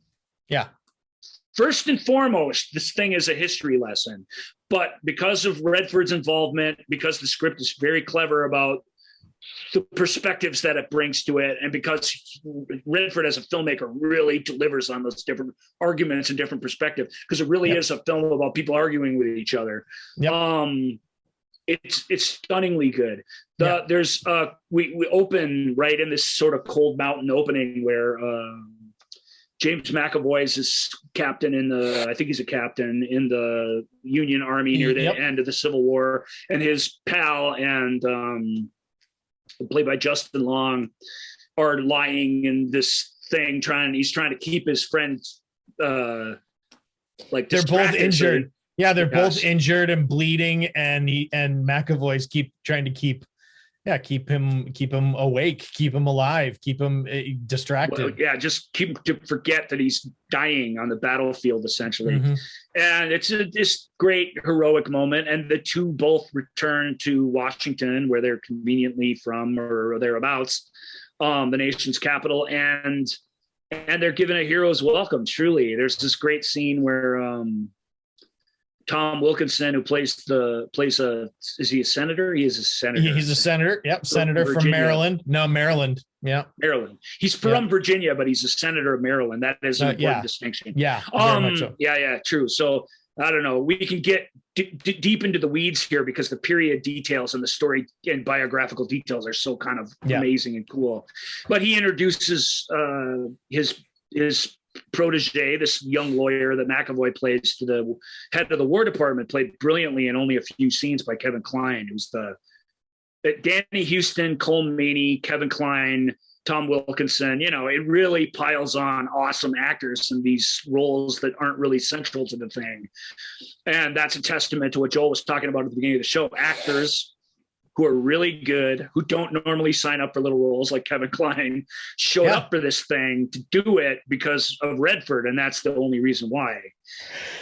It shows the night of the assassination of President Lincoln in an amazing way, in a really economy of storytelling, and yet in this way that feels epic and sweeping and terrifying. Yeah. Just on the streets of Washington, what was it like when this was going down, when people were just shouting that this happened? There's this chaos and horrible nightmarishness to it that is played really, really well. And you get why the nation, and especially this group of people, these Washingtonians, why they feel the need for sort of immediate, what they call healing, but what is really just flat out aimless vengeance. Mm-hmm. They bring a lot of these, quote, conspirators. The tagline of the movie, and it's said by Danny Huston, the prosecutor of the film. Danny Huston's great. Oh, Danny Huston's so good in this. He's got this perfect mix of a really good military lawyer, and yet there's a clueless innocence to him at the same time that really humanizes him and makes him the film refuses to make any easy villains out of any of these people. Yeah. And that's really, really cool. Alexis Bledel as McAvoy's fiance, you know, it'd be so easy to play these parts in this way where they're just foils for a hero. And yet every one of them come across as sort of incredibly human. And I love that about it. It's the story of the Tribunal, specifically of what's her name? Surratt. Of Mary Surratt. Yeah. The mother of the partner of John Wilkes Booth. Yeah. Essentially. He wasn't really ever he wasn't tried for anything really, if memory serves. Well, no, he was, but but so what? It's a bitter irony. It's really horrible. But the I mean, the story itself is that classic. We have a lawyer and we have a despicable defendant. But you know what? In this country, you're still entitled to a defense, and a vigorous defense. Even in military tribunals that are clearly a setup, somebody has to come to his defense. And it's Wilkinson's character who does. Yeah. And then and he says, and you're going to be my second in this. And of course, McAvoy says, screw you. You go get some other second. I'm not going to defend these murderers. Person. And then Wilkinson, what does he say? It's so cold. And you just know, oh man. He says, I can't serve this case. I'm this Southern guy with this reputation. She cannot be defended by a Southerner. And he goes, it needs somebody like you. You know, you're young. He's like, I don't even know what I'm doing. I've never been in a trial before. And he goes, yeah, but your sort of naivete and inexperience should help you in a trial where there are no rules. Basically. What a terrible mentor character Tom Wilkinson is. And yet it's a great performance too. I love it. Mm-hmm. This weird eccentric guy that gets his little mentee in all this trouble. And of course our lawyer, you know, he reluctantly does it, hates doing it, but absolutely gets caught up in it. But has a lot of legit process questions about it, and gets to know this woman and believes that whatever sort of, you know, Southern Catholic sympathies that she has, and she never intended for the president to be killed, and really didn't have anything to do with these people other than they all stayed at her boarding house because her son lived there. Yep. And ultimately Robin Wright as Mary Surratt, outstanding. Evan Rachel Wood too, equally so as her daughter. It's packed to the rafters with great bit performances. It really is a history lesson, and it's a piece of history that I would never know about or think about if it weren't for this film. And that's glorious whenever you run across that. Yeah. The movie it reminds me of is Amistad. But I have to say that it has even more integrity than that, because it never goes for the cheesy emotion, the cheap sentimentality. Right. It's always a very hard reality that the people are part of. Yeah, I was going to say, in fact, it intentionally goes against some of that, that feel good. Feel Toby goodery. Cabell, Norman Reedus, Stephen Root. I mean, I just go on and on and on. That was my favorite, one of my favorite, because I love Stephen Root so much as an actor. It was like this movie's going along and you're just like, this is, man, everybody's in this film, and oh man, they're so good. Kevin Kline, oh hey, that's Jonathan Groff. Oh well, this is one of his first film where like he's really good in this, and you're like, and then I was like, Stephen Root's in this. Of course Stephen Root's in this, because it's that kind of film. He's fantastic in it. Yeah. It's really good. The Conspirator. It's recent. I mean, relatively recent, 2010. It's not yesterday. It feels recent to me, but it is getting objects in the mirror, how it goes. But it's a very modern film, really, in every way. It's modern storytelling at its best. And even if it's an old-fashioned story set in a time period, it's just really good. I don't know how else to describe it. It's really smart, well-told story with a great script that delivers on all fronts. And that may be overselling it a bit because it is a history lesson, but I think you owe it to yourself to watch it if you haven't. Yeah, it's really good. All right, yeah, and that's our number four film. And it was Joel's number 3. I think. Yep. And I think that's fair. I think A River Runs Through It. I sort of, because it tied, so I sort of vetoed that. I feel like A River Runs Through It has Redford's soul in it. So as a filmmaker piece, I feel like, but The Conspirator is the better told story and the easier watch. So check it out. All right. Next up is the final movie, his 9th and final film thus far that he has directed, is 2012's The Company You Keep. Another one. These two, I sort of think of them together. They came out just a couple years apart and are sort of the final movies on this list. Obviously, we got into number 9. The Company You Keep's a trickier, much trickier story than The Conspirator, where you really feel like you've seen all this before, and yet, wow, it's super compelling. It's like a pop song in that way. The Conspirator, it's familiar instantly, and yet it's just gloriously firing on all cylinders. Company You Keep's a little trickier. It's a story about a former, what's the name of the group he's part of? The Weather Underground. Underground. So a former sort of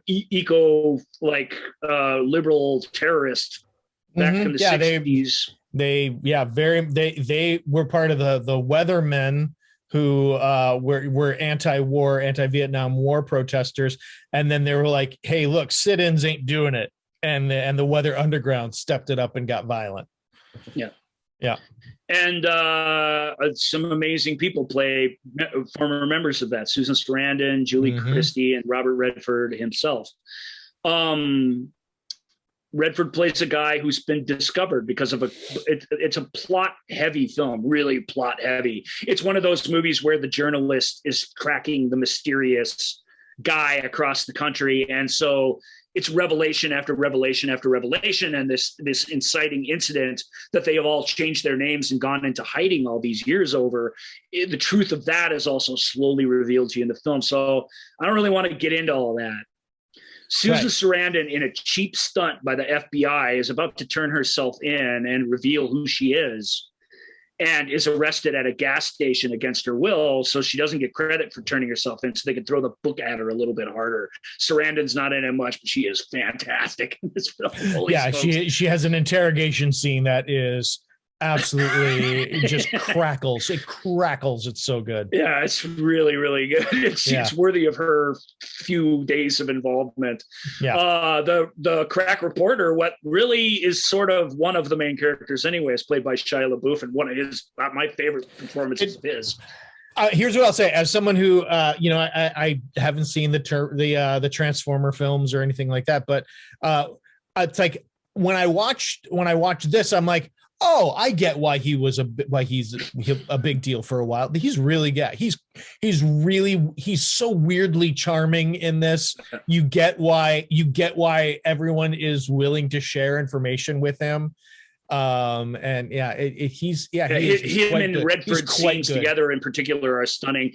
Anna Kendrick's got a bit part in it that they have a great chemistry together in a very small amount of screen time. But it's basically Redford as this character going back through his life, meeting with these people, Nick Nolte, Richard Jenkins, really memorably, I think. Oh my God, Richard Jenkins, so good. Richard Jenkins, one of the whether non-underground people who really thought by going extreme they lost the plot together. He's what most hippies became. He's a college professor. He's got a normal life, and the look on his face when Redford walks into his lecture hall is one of pure like horror and yet there's anger too. It's this great mix of stuff. Jenks is fantastic actor. Also, Brendan Gleeson in a great role. Britt Marling is so good in it too. Holy smokes! Britt's one of my favorite actors. We're going to do a Britt Marling show once. That's how much I love her. She's still young. Well, I was going to say I don't know that I would go that far, but yeah. She's done so many interesting roles in so many little films. She didn't like how Hollywood treated her. They wanted her to be in all these horror movies and stuff. So she started writing her own scripts for herself to star in, which is an unheard of thing for a young starlet to do in Hollywood. But it worked. Yep. And she shows up in so much great work of substance, and she's fantastic in this as well. In a part that has to land in a very few short scenes beyond just how cool it is on paper. And it is, it has to land in a different way to work. The Chris Cooper plays Redford's brother. He's Chris Cooper. Can you say? Chris Cooper. Who's plays his daughter? Do you have her name? Because she's an important role too. Yeah, Jackie Evancho, the singer, the girl who burst on the scene as the childhood. The childhood singer with what is she America's Got Talent. She finished second or something, but that's where she gained stardom, was on America's awesome in this. America's Kids Got Singing or whatever. And finally, I mentioned her already, but we'll mention her again because she's worth saying twice. Julie Christie. Also real quick, Sam Elliott in a great little cameo role. Stanley Tucci in a really super Stanley, fun as the editor, as the put upon editor. And of you course gotta have somebody chasing the guy who's chasing the guy, and Stanley's fantastic. I agree. Yeah. And he's and showing up again, Stephen Root. Here he is again. That's right. Of course, Stephen Root's great in it too. I forgot about Sam Elliott too, which is too bad because there's nothing Sam Elliott loves to do than to remind conservative America that he's not the Marlboro man, that he's a pot smoking, cynical hippie, and that you better stay out of his way. And this is, even though he's barely in this, he's important, and his screen time is important, and it is great because it's a different perspective. Redford knows these hippies, man. He knows these activists. He's known them his whole life. He almost, as much as a Hollywood leading man can be, almost was one. And it's their story, and it's all what they've become and why. And it's a fantastic movie. Absolutely. If it's the last movie he does, it's not the last movie he acted in, but if it's the last movie he directs, it's very, very worthy. I had it just a notch under Conspirator. That would make it 5. 5. Yeah. My big drawback I just felt I figured it out way too early. I figured out everywhere. I figured every twist and turn, even. Yeah. As a mystery, maybe it's not it's for more people who watch movies like me, not so much Joel or Jenny, the person I watch all my movies with, because she's always like 2 steps ahead. Yeah. Always. And I'm always like, well, I'm not even thinking about that when I'm watching a movie, which is why I enjoy them so much. I'm not trying to figure them out. I'm letting them wash over me. Yeah. Well, if you think about it, there was one moment, there's one line. And I can't share it because it might give away a big old plot point. But there was one line, and it's delivered, at just about the halfway mark, and it's supposed to be a throwaway line, but it's hit just a tiny bit too hard. It's like the sound mix on it was just a little bit too much to say, here's a line you got to hear. And I was like, oh, I know exactly. And the dominoes all fell, which is, that's what keeps it, excuse me. That's what keeps it from being higher on my list. Cause it's a really good film. It's a very really plot dependent film, but even if we told you the whole plot on the show right now, which we tried not to do, I really think it's still a great movie because it's just such a great character movie. And it's so believable. All these people are so believable. It's a parade of movie stars. Maybe they're really a little over the hill. Yeah. But again, this was another one of movie stars, which shouldn't work at all. And just works every time. This was another one where it was like, you're watching it and you're like, damn, Stanley Tucci, Robert Redford, all these people. And then you're like, Brendan Gleeson is in it too. It's like, and it's like, oh man, this movie's got everybody. Brandon Gleeson's great in it. Yeah, he's great in it. He's really good. He's great in it. Yeah, he's really good. It's good stuff. All right, so those are the 9 films directed by Robert Redford, and the comprehensive, dare I say it, be all end all list of ranking of these films as told by the movie show with Joel and Ryan. Starting at the bottom. Goes like this: Lions for Lambs, The Milagro Beanfield War, The Legend of Beggar, Vance at number 7, The Horse Whisperer at number 6, number 5 is The Company You Keep, number 4 is The Conspirator, number 3 is A River Runs Through It, number 2 is Ordinary People, and number 1 is Quiz Show. A little under the radar films, sort of. They're not the big demonstrative ones, but the top 5 on that list are amongst the best movies of their eras. Absolutely. I'll give a little extra love to The Horse Whisperer, which I really think is kind of neat, even if it isn't amongst the best films of its era. And even the bottom 4, which we ripped on a little bit, are still got all kinds of things to enjoy and like about them. And these are 9 films that are really, really good. They're really good films. They're all done for a reason by somebody who values his time and his artistic statements. He does as an actor as well. And you feel that. You feel the love and care taken particularly with the people and the human element of the stories. And you'd expect that from an actor, but even in the worst of these films, you get it pretty much every time. Yep. And I really, really dig that about him. So it seemed like, when you look at the list on the Wikipedia page, the director list, it really feels like one where like, wow, that's any director. That's a list to be proud of, truly. So so that is our list. Check out if you haven't checked out. Did we totally miss the boat? Should Milagro Beanfield War be further up on our list? If you can say something that makes me like Milagro Beanfield War more, I would really appreciate it, because I really want to like that one. Yeah. So maybe we did miss the point. It's possible. And if you can explain to me why I should look like Lions for Lambs and I don't fall asleep, then kudos to you too. I didn't fall asleep. It's a lean and mean hour and 40 some minutes. Yeah, no, I just was bored out of my mind on that one. Yeah, little preachy. But you can reach out to us at the Movie Show with Joel and Ryan page on Facebook. Ask at Joel and Ryan on Twitter, Instagram, and TikTok. And you can email us, askjoelandryan@gmail.com.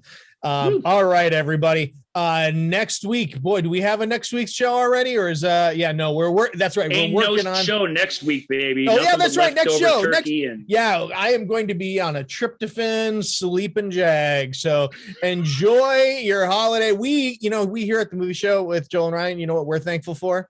We're thankful for you. We're thankful for you, dear listener. You right there. Yeah. So we will see you and hear you all. Or you'll It hear would be us, the saddest damn thing in the history of the world if it weren't for you. But we will catch you in December, and we will charge forth to put out a couple really good, couple more episodes before the end of the year, and then then it's 2022, and then we're off and running again.